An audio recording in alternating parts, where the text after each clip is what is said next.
உங்க சட்டம் எங்கே சொல்லுங்க சாமான் கொடுக்க சொல்லி கோர்ட்ஸ் சாமான் கொடுக்க தெரியல நீங்க படிச்சீங்க இல்லையா நீங்க படிச்சீங்க இல்லையா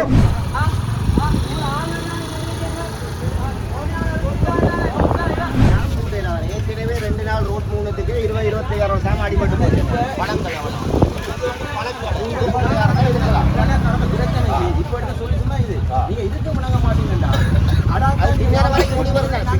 நேரத்துக்கு முடிவு வருங்க அதுக்கு அது மட்டும் கிடையாது சொல்றோம் தற்காலிகமா போட சொல்லுங்க வேற ஒண்ணுங்க ஏன் பிரச்சனை பண்றீங்க வந்து பல கடை நாங்க இதுல 21 பேர் வீதி வியாபாரத்தில் வளமையா செஞ்சு கொண்டிருக்கிறோம். அதுல ஒரு 11 பேருக்கு மட்டும் அவங்க அரசியல் செல்வாக்குல அவங்க கடை எடுக்கிறதுக்காக அவங்களோட முயற்சியில அவங்க பல அதிகாரிகிட்ட போய் அவங்க எடுத்துட்டாங்க. ஆனா நாங்க 10 பேர்ல பாதிக்கப்பட்டு போயிருக்கிறோம். எங்களுக்கு இந்த 10 பேருக்கும் ஒரு நியாயம் கிடைக்கணும்ன்றதுதான் எங்களோட கோரிக்கை. அதாவது அதை நான் நியாயத்தை தட்டி போய் கேட்க போன இடத்துல அதுல வந்து ஒரு அரசியல்வாதி உனக்கு பண்டித்தர கத்தாக்கரன் பழையாங்கன்னு சொல்லி என்ன பேசினார். ஆனா அவர் அரசியல்வாதி என்றபடியால் நான் ஒன்றும் கதைக்கல. ஆனா இந்த அரசியல்வாதி இன்னைக்கு ரோட்ல வச்சு இவ்வளவு பேருக்கு முன்னால கதைச்சிட்டு போனவர் நாளைக்கு என்ன தனியை வச்சு இன்னும் செய்யலாம். சரியா? அதுக்கு எந்த உயிருக்கும் சில எதிர்ப்புகள் இருக்கும். ஏன்னா அவங்களோட அரசியலுக்கு நான் ஒத்து போகாதன்னு சொல்லி அவர் அப்படி என்ன பேசிட்டு போனவர் என்ன தனியை இனம் கண்டு அவர் எனக்கு ஒரு ஏதாவது செய்யறதுக்கு முயற்சி செய்யலாம். சரியா? அதால எனக்கு அது ஒரு அச்சுறுத்தல். அதாவது எங்களோட வாழ்வாதாரம், அதாவது 10 பேர் நாங்க ரோட்ல நின்று நாங்க வாழ்வாதாரம் இல்லாம பாதிக்கப்படுறது எங்களுக்கு ஒரு பாதிப்பு. எங்களுக்கும் புள்ள குட்டி இருக்கு. நாங்களே 4ஆம் இதுக்கு வரி செலுத்தி இந்த இடத்துல இருந்து சீவிச்சு கொண்டுருவோம். அப்ப இந்த சீவியத்தை தான் நாங்க நகரசபையிட்ட தாழ்மையா கேட்கிறேன்னு சொன்னா எங்களுக்கும் ஒரு நியாயம் கிடைக்கணும். எங்களுக்கும் நகரசபை ஒரு நியாயம் பெற்று தரணும்.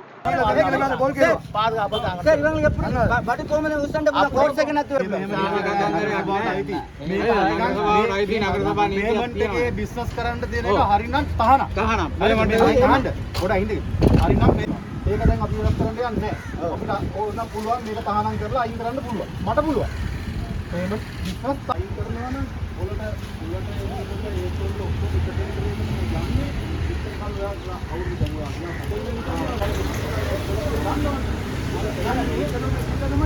දැන් අපිට අයින් කරන්න කියන්නත් බෑ එකපාරට මෙයාලත් එක්ක කතා කරගෙන විසඳුමකට එන්න කියලා.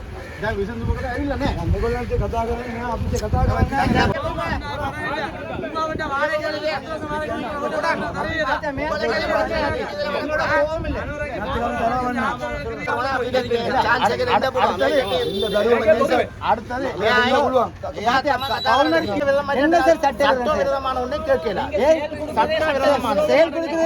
மன்னார் மக்கள் எழுப்புற சட்டவிரோதமா மன்னார் மக்கள் எழுப்புற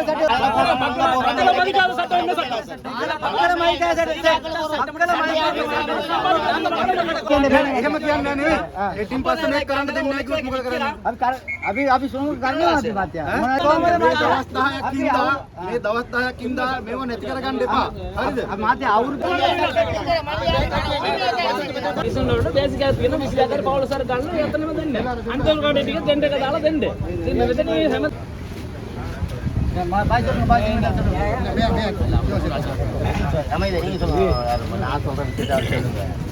சம்பந்தமா போன டிசம்பர்ல லஞ்ச ஊழலான விசாரணை 2 விஷயம் நடந்து. அதே மாதிரி ஜெனரலோடி மத்திய மாகாண அரசாங்கங்களும் இந்த பினாமில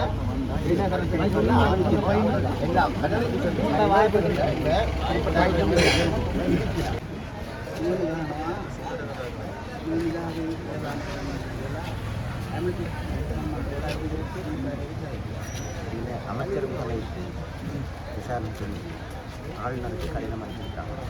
ஆளுநர் வந்து மொழி தெரிவித்தனால 9 பேர் மட்டும் 11ஆம் அவருக்கு போயிருக்காங்க. அப்போ அவர் உங்களுக்கு கடிதம் தருவார். அதுதான் எனக்கு கவனத்தை வந்தால் இன்றைக்கு நான் பேப்பர் நேரில் தினம் அது கடிதம் வரும் வரைக்கும் போல் பண்ணுவோம். பேப்பரில் போல் பண்ணிட்டோம். நாளைக்கு நகரசபாவை வாகனம் அது கவனத்தை அந்த உங்களோட பேர் எல்லாரும் மேலே பார்ப்பாங்க. இதை தாண்டி அவங்க மேலே பார்ப்பாங்க. அந்த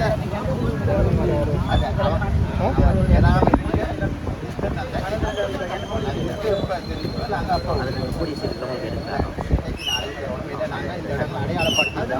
அடையாளப்படுத்தின இடங்கள் இல்லாமல் அடையாளப்படுத்தின இடங்களை பேப்பர் அடிக்கிறது தூக்கம் அதுக்கு என்னன்னா குளோபலாக காய்ச்சி அது பிறகு இல்லாட்டா அது பிறகு எந்த உத்தியோகத்துக்கு ஆபத்து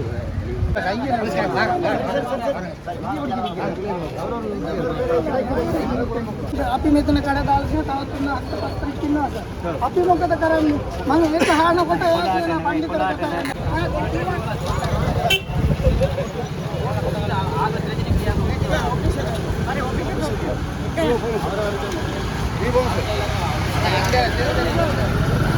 உங்களோட ஆளுநர் சட்டம் வந்து அடிக்க சொல்லி संग माते हो लांगा उरे रोज मावणी आओ कना किया ने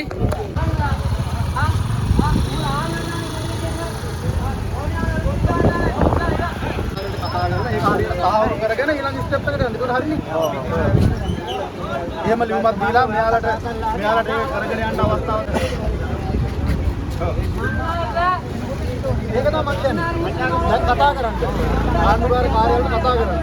කතා කරලා සර් දෙංගනේ ඒක කතා அவர் அவராஞ்சலோட முழுவ சரியா நாங்களாச்சு பரிக்கலாம் எல்லாம் பரிக்கலாம்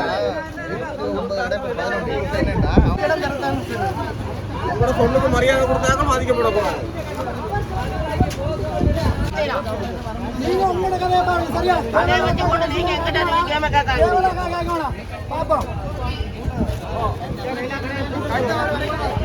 கரையை கொடுங்க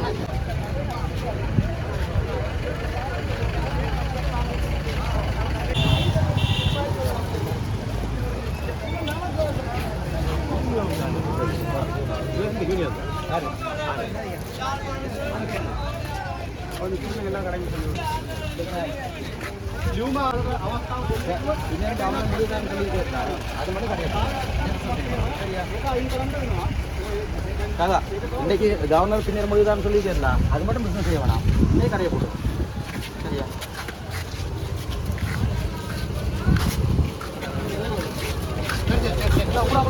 எல்லாத்தையும் சொல்லி விடுங்க කරගෙන යන්න කියලා ඔයාලට අවස්ථාව දෙන්න. කරගෙන යන්න ප්‍රශ්නයක් නැහැ.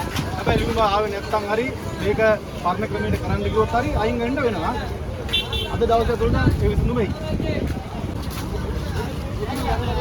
சாப்பிடுங்க அவங்க சாப்பிடுறாரு வடிவா கெட்டி ஓடுங்க இது வந்து பின்னாடி சாங்க சரியா நான் தெரியாத சாயக்கூடாது දැන් කතා කරලා විසඳුමක් දුන්නානේ. ඒක අද දවස් අතර ලියුම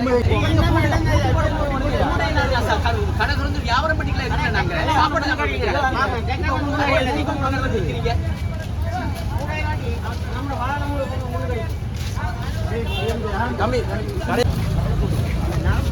ஏற்கனவே 2 நாள் ரோட் மூணுத்துக்கு 20-25 சாம அடிபட்டு போச்சு பணம் இப்ப எடுத்த சொல்லிட்டுனா இது நீங்க இதுக்கு முடங்க மாட்டீங்கடா பின்னேரத்துக்கு முடிவு வருங்க அதுக்கு அது மட்டும் கிடையாது சொல்றோம் தற்காலிகமா கூட சொல்லுங்க வேற ஒண்ணுங்க ஏன் பிரச்சனை பண்ணல இங்க வந்து பழக்கடை என்ன பழக்கடை வந்து நீங்க